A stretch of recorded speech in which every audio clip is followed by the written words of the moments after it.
Hey guys, welcome to 3 Minute Sermons.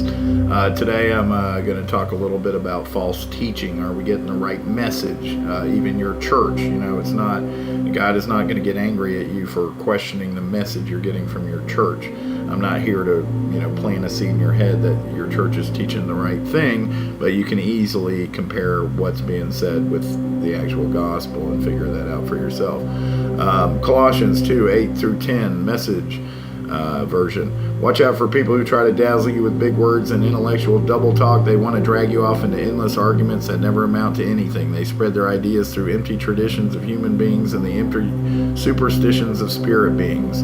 But that's not the way of Christ. Everything of God gets expressed in Him so you can see and hear Him clearly. You don't need a telescope, a microscope, or a horoscope to realize the fullness of Christ and the emptiness of the universe without Him. When you come to Him, that fullness comes together for you too. His power extends over everything. So, when it comes to New Age stuff, right now I got meditation thing on YouTube here on the TV. I like it. It's music. Every once in a while they'll flash their little Hindu symbols and crap up there. I don't pay attention to that.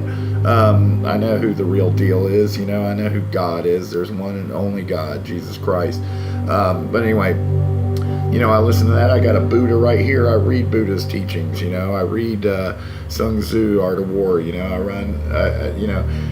read philosophy. I've read Nietzsche. I've read all this stuff. I've explored it. But here's where God proves Himself to me in Jesus Christ, or through Jesus Christ, is there's fruit, man. When I was about to kill myself, I said, God, if you're real, Jesus, if you're real, God, I know you're real, but if Jesus is real, come down here, take this away from me, take this, want for death away from me. And man, He did it. Rainbows didn't come out of the sky. He didn't jump in my living room. It was a process, over a few days, but my heart it was like the Grinch cartoon, the heart got bigger,